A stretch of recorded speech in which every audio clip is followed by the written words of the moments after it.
continue our, for lack of a better word, our commitment to showing people who might not be as familiar with firearms the differences, what the terms mean. For those of you who's been in this game for years and years and years, we understand you know this, but try to keep in mind at some point you didn't know this. So what we're going to do is we're going to start out with handguns in this short informational video and show you the different types and how you can tell what the different types are. We're going to start with the oldest kind of revolver, although this one in and of itself is not especially old. First thing you always do with any gun, make sure it's not loaded. Okay, you open the loading gate there on this one, and you turn the cylinder. See, there's no cartridges. Okay, this is called a single action revolver. It gets its name because each action is one at a time. You can't pull the trigger and get the gun to fire. And I'll do it this way so you can see it. You must pull the hammer back manually and then pull the trigger in order to get the gun to fire. I'll do it left-handed so you can see it. You squeeze the trigger and then the hammer will release and go forward. This particular model is a Ruger Vaquero. It's a copy of the old Colt Single Action Army Model 1873 that was the first gun of this particular type.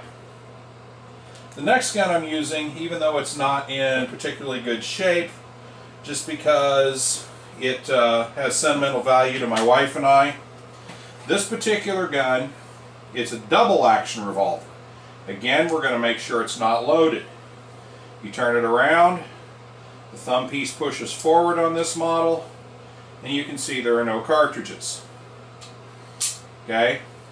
This is a double action revolver, meaning that when you pull the trigger back, it is possible to fire this gun.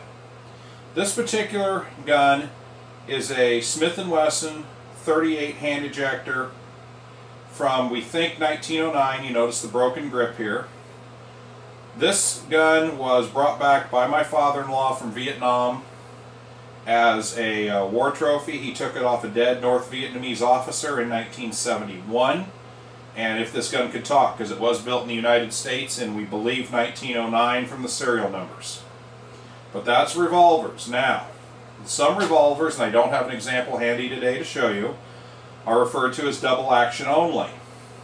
In those revolvers, either the hammer will not be visible at all, or this spur will be missing, preventing you from cocking it manually. The only way the gun can be fired is to squeeze the trigger repeatedly. So that would be a double action only, although that's not an action type listed on our website. Next, we're going to go to the semi-automatics, and again, there's a single and a double action semi-automatic. I've dug out, this is what's referred to as a 1911 John Moses Browning design, dating from that year. As you notice, it's open, magazine's empty.